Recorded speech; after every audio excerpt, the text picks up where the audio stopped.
Yo guys, welcome back. Now in today's video we're looking at part 3 of my Poldice trail guide. Last time I came up and made a trail guide video here, it was too windy to ride the bigger jumps, so we looked at a trail that you can ride when the trails are getting blown out by wind. Today it's not exactly ideal, but the wind is down, it's not strong, it's nice and breezy, so we're going to be able to do some of the bigger jumps. So the line that we're going to be looking at today is called Axline, and it's such a sick trail. It's one of my favorites here because it's just so jumpy. We've got some relatively big jumps in it. This is probably more of a, not an expert trail, but I would say it's more of a red black sort of, because it's got some quite big gaps in it, and yeah, it's quite techy in places, I suppose. So let's jump in, let's have a look at it. My favorite trail here at Poldice in Cornwall. Let's go have a look.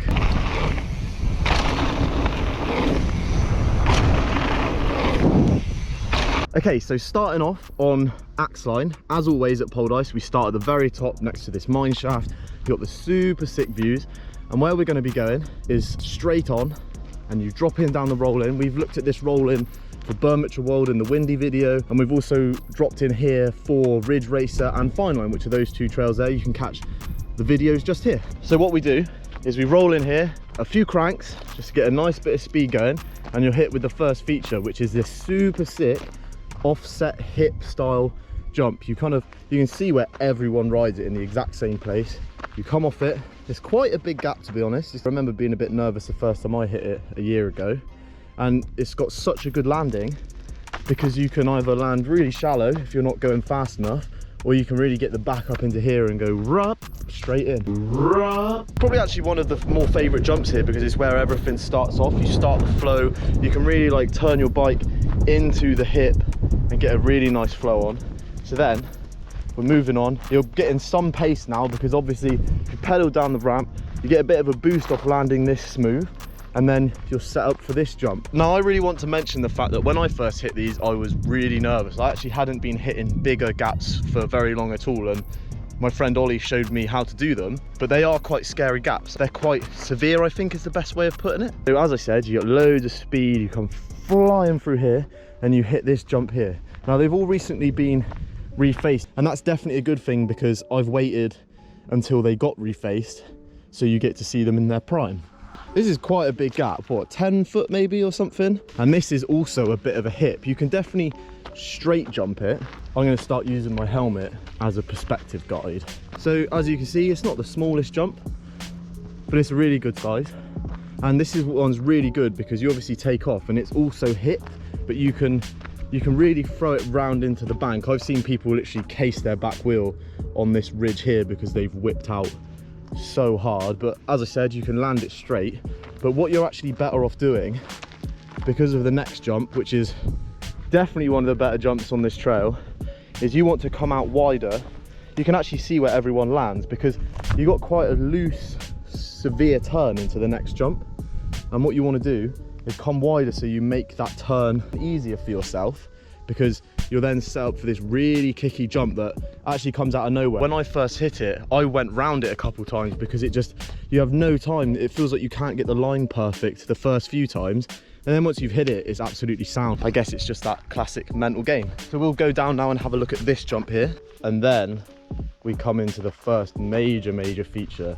Now I actually haven't been down here to look at it from this angle in a while, and it is in no way small. When you're going over it, it doesn't actually seem that big, but from this perspective, it's a big jump. Quite awkward to show just how big, but there's my helmet in the middle, and you are jumping off this and basically jumping up onto that ridge. Now, they've changed it recently, and they've made it so there's more of a landing here, so you can actually just straight jump if you want to.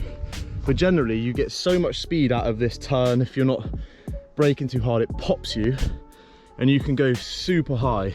The takeoff for this jump has got to be 4 foot high or something, and it's slightly slanted, so the higher you go up, obviously the further it kicks you. But that corresponds to this landing because obviously it's another banked one.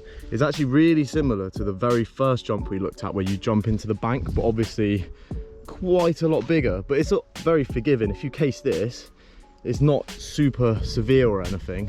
Such a sick jump though. So you can see you boost out of there into this, and then you carry on. One thing I keep mentioning about this trail is the flow. It flows so well, because I think the flow comes from the fact that each jump gives you a speed boost, and the landings get steeper and steeper. And if you can really get your back wheel up here, it gives you a boost, and then you kind of carry on along here. It kind of flattens out, there's a couple pump bumps, and then you come over this small step down that you need to compress. You have to compress the jump, because otherwise you fly really far like I have done before. And then there's the next really big feature. But for now, what we're gonna do is go to the top and get this top section nailed, get it pieced together so you guys can see what to expect. Because I find doing the entire trail walk and then riding it all in one, it's easy to forget parts. This is like broken down so you can do it section by section as you're riding it, and you'll be like, oh, I've seen that video, hopefully. So let's go get a first hit on these super nice top jumps. Let's get it. So you drop in, first little hip kicker thing, another hip transition thing, a bigger hip, and then this is what we need to look at next. What a crazy top section. You can see from the riding you get a nice flow. So if you can see my bars, but you can do some really nice bar tweaks as you're flowing through. And we have stopped here, and now we're going to look at the next big feature, which even on GoPro from this distance, you can see is a big jump. Let's go have a look. Now this jump is called the Axline, and it is an absolute beauty. So they've recently resurfed it and squared it off, and look how smooth that takeoff is. It's such a piece of art. Props to whoever resurfaced this and all the original builders, because obviously without them, we wouldn't have such a sick place to ride. I was gonna say it's not actually that big of a gap, but it's big enough to have trees growing in it. You land actually really far down this landing here, but I have to get back in this bush. So there's my helmet for perspective. I'm trying to get the whole jump in it. You obviously come in with a whole lot of speed from this little step down here that I said you need to squash. You can't boost it. And then you're off the brakes and you come flying through here, and you can just ski jump it. And then, like I was saying, you actually land considerably far down the landing. Like, it's so big you would expect to be landing here, but that pump bump step down is crucial to getting the right speed. And then you just woo, sail over it, and then you have time to slow down for the next section. If you're enjoying the video, hit the subscribe button, the bell button next to it. It helps me out more than you know. At the time of recording this video, I'm getting so close to 2,000 subscribers, so help me out. It's massively appreciated. I appreciate everyone who tunes in. Let's get back to this guide. So now we're getting back on the bike. We're gonna go to the top. We're gonna do the top section like we just did. We're gonna compress and pump this, and then we're gonna hit this jump, and then we're gonna have a look at the next section. And I wanted to do these as two separate sections because it's kind of blind and it's big enough to make into its own thing, if you understand what I mean. Let's go hit it. And here we are, back with the sick Poldice view. Let's get the big axe jump. As always, dropping in, first hip, second hip. You can go quite far left on that one. Ooh, big compression. And then with the bit, straight into the big one.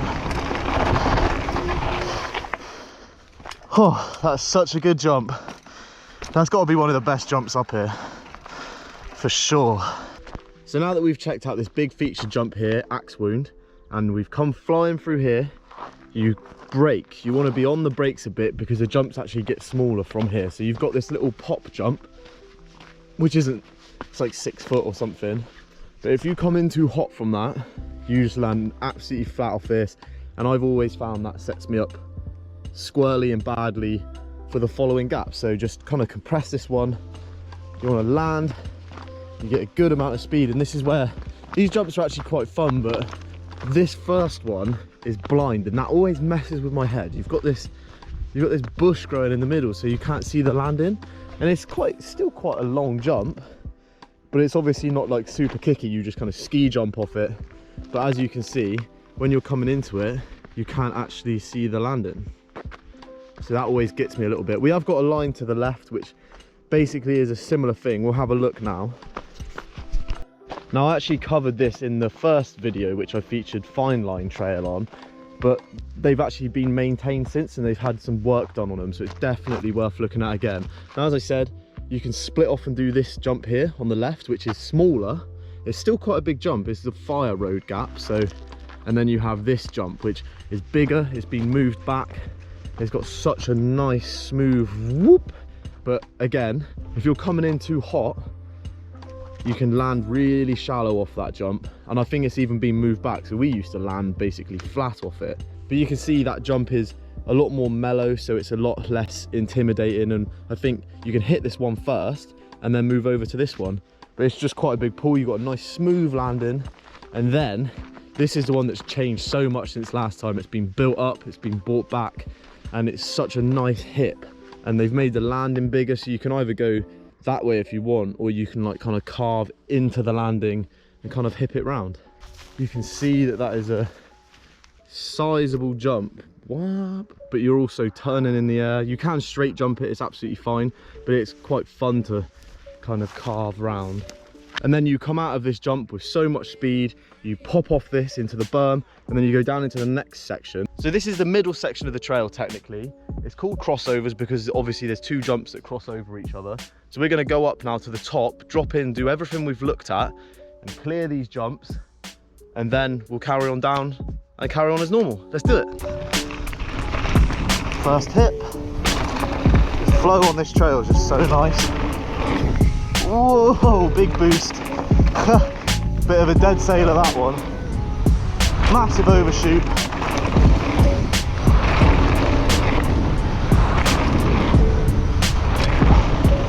Yeah, there you go. That's the middle section. Whew, those jumps are so much fun, but they're so, it's like threading the needle. So then once you've come out of crossovers jumps, you come around this berm. You can really force this berm to give you some speed.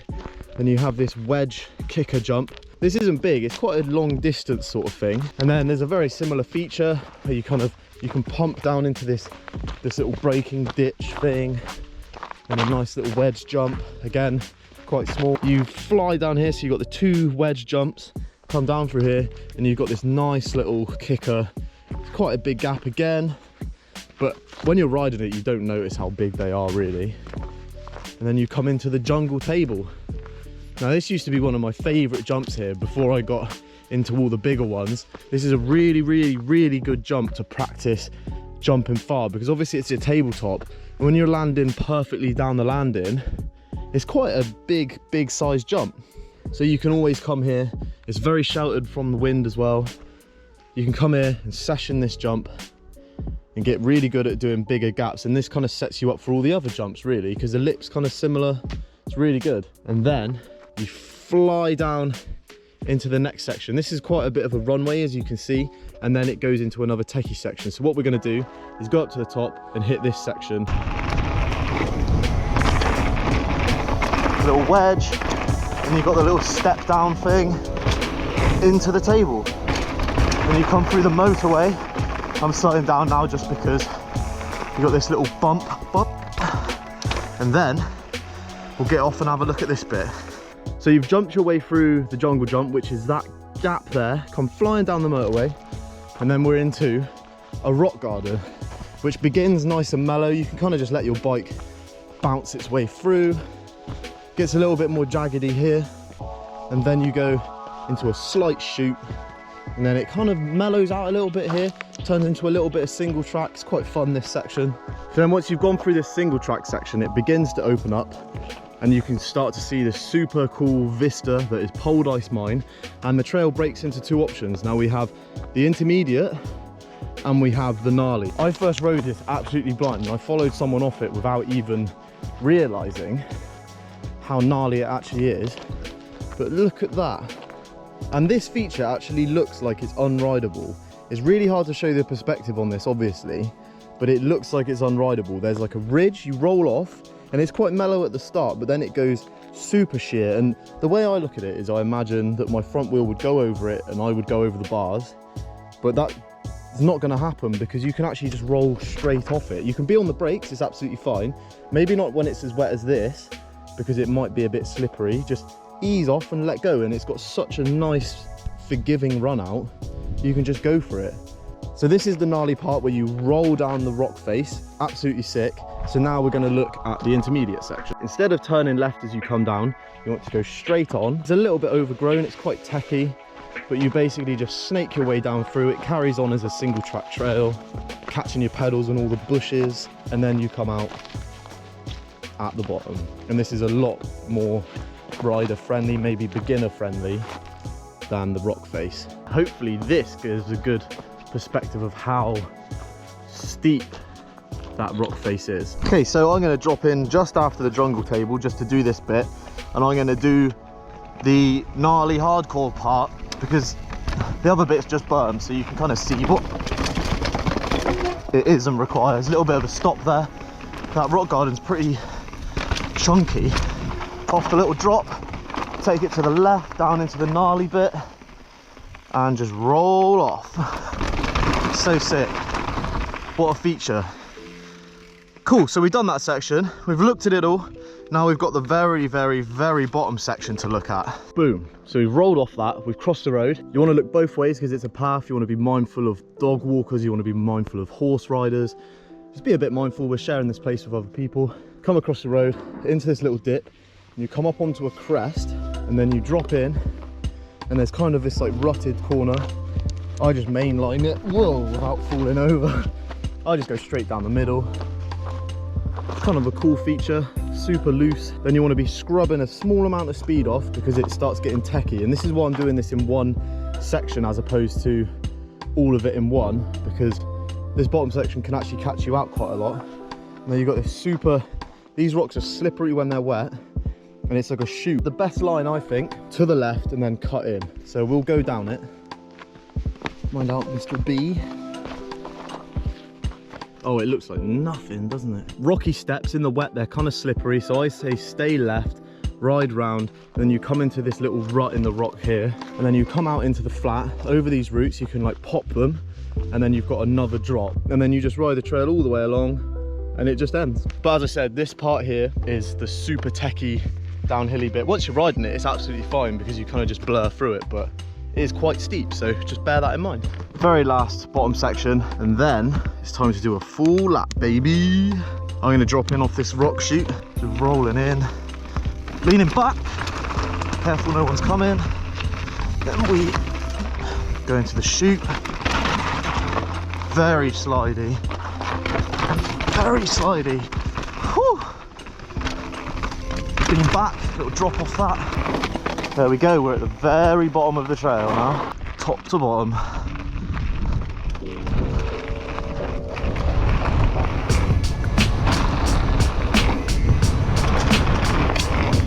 Ooh, far on that one.